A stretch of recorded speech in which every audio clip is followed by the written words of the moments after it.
So guys welcome back to the channel that Pahadi boy. और जैसे कि आपने देखा था कि रॉयल एनफील्ड की हिमालयन और अब जो है यजदी की एडवेंचर हम लोगों ने डिफरेंशिएट एक वीडियो बनाया था, लेकिन अब जो है इन दोनों बाइक को टेस्ट करने वाले हैं।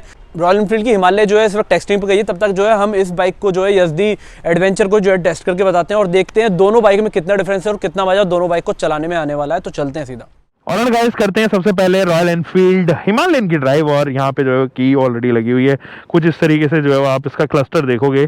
एंड ये मेरा पोस्चर है, पोस्चर ठीक है, कोई प्रॉब्लम नहीं है। मैं आराम से अभी 250 किलोमीटर ईजिली इस पे जो है वो कर सकता हूँ। एनीवे करते हैं इसको स्टार्ट।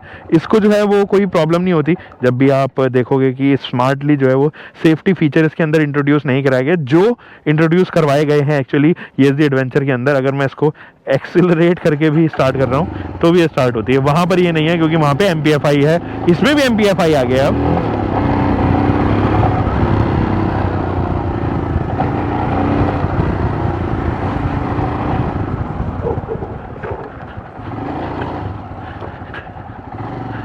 ऑल हेडलाइट ऑन होने की वजह से जो है वो यहाँ पर आप देख पा रहे होंगे कि ऑल राइट ऑलरेडी जो है वो हेडलाइट ऑन है। अब मैं गाइस थोड़ा सा बात कर लेता हूँ, जब आप इस बाइक को खरीदोगे ना तो आपको जो है वो एक अच्छा सारा टॉर्क देखने को नजर आएगा।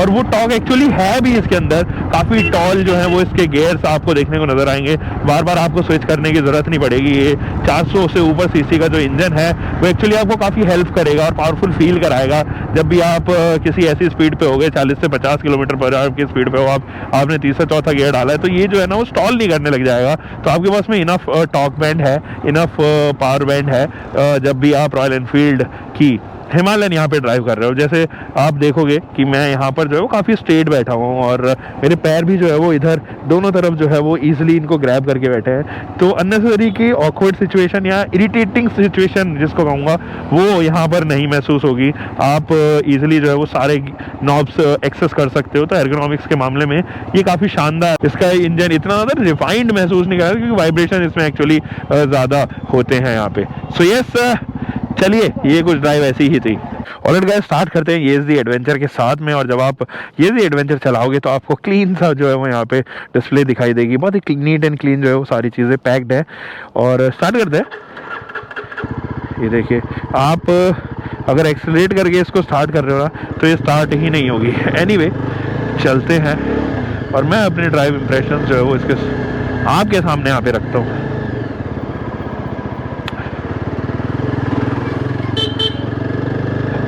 हॉर्न की जो पिच है वो ज़रूर मुझे लगता है कि थोड़ी सी लाउड होनी चाहिए थी। अगर थोड़ी सी लाउड होती तो ज़्यादा डोमिनेट ये कर पाती ऑन हाईवेज।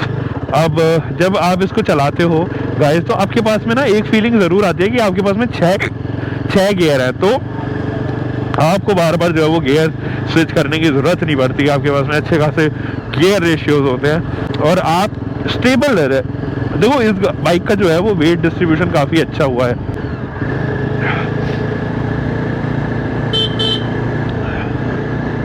तो आप जब इस बाइक को चलाओगे तो आपको रियलाइज होगा कि वेट डिस्ट्रीब्यूशन जो है काफ़ी तरफ बटा हुआ है और जिस वजह से जो है वो एक स्टेबल राइड आपको मिलती है। आपको जैसा पोस्चर चाहिए बिल्कुल वैसा ही पोस्चर इसके पास में होता है। स्ट्रेट में मैं स्ट्रेट बिल्कुल बैठा हुआ हूँ, जिस वजह से 200-300 किलोमीटर अगर मैं चल रहा हूँ तो कोई भी समस्या आपको यहाँ पर होती हुई नजर नहीं आएगी। अब गाइस ज़रा बात कर लेते हैं इस बाइक के इंजन की। देखो ये जो इंजन है वो ज़्यादा रिफाइंड है ओवर रॉयल एनफील्ड के इंजन पे, और जिस वजह से जो है वो आपको लगेगा कि हाँ जब आप इसको लेके चल रहे हो तो ज़्यादा वाइब्रेशन नहीं होंगी, तो थकावट जो है वो काफ़ी कम होगी। और लोग जब पीछे बैठे होंगे तो आपको रियलाइज़ होगा जो पीछे बैठा हुआ उसको भी थकावट कम हो रही है। वाइब्रेशन ऑब्वियसली जो है वो आपको ना केवल थकावट देती है बट इरिटेशन भी थोड़ी सी यहाँ पर इंट्रोड्यूस हो जाती है। तो किसी भी हैंडल बार पर या किसी भी पार्ट पर आपको ये नहीं लगेगा कि वाइब्रेशन फालतू की प्रेजेंट है। एनवीएच लेवल काफ़ी स्ट्रॉन्ग है और एनवीएच हमेशा से जावा के जो है वो मजबूत रहे हैं। ये 30 bhp की जो पावर है वो आपको एक्चुअली इक्वली डिस्ट्रीब्यूट लगेगी। बैंडविड्थ एंड टॉर्क जो है वो काफ़ी वाइड जो है वो डिस्ट्रीब्यूटेड है और कुछ इस तरीके की राइड जो है वो यहाँ पर आपको देने वाली है। मेरे पैर भी जो है वो एकदम से यहाँ पर आप देख पा रहे होंगे कि ग्रैब करके यहाँ पे बैठे हैं क्योंकि यहाँ ग्रिप लगी हुई है, तो वो अननेसेसरी के शिफ्ट नहीं होते या फिर किसी प्रकार से मूव नहीं हो पाते। तो ये ग्रिप जो है वो काफ़ी इंपॉर्टेंट थी, जिसकी वजह से आप देख पाएंगे कि जब लॉन्ग रन में आप चलोगे तो ये मजबूती से टिका के आप अपने पैर यहाँ पे रख सकते हो।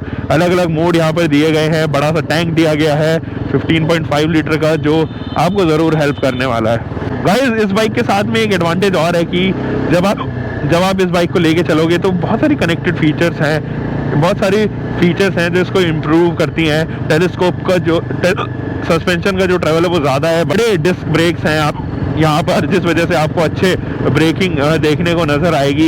इनफैक्ट जो पीछे का पिलियन है वो भी आपको ज़्यादा कंफर्टेबली यहाँ पर बैठता हुआ नज़र आएगा। हाइट जो है वो इस बाइक की कंपैरेटिवली ज़्यादा है ऑन रॉयल एनफील्ड। और इनफैक्ट जब आप जैसे लाइट अभी मेरे को चाहिए तो मैं अगर इसको हाई बीम पे भी रखूँगा या पास दूंगा तो आपको रियलाइज़ होगा कि जो लाइट है वो एक्चुअली में उसके ऊपर काम किया गया है, क्योंकि ये LEDs हैं तो ऑब्वियसली इनका जो थ्रो है वो ज़्यादा लंबा रहेगा ऑन कन्वेंशनल रॉयल एनफील्ड। चलिए स्टार्ट करते हैं।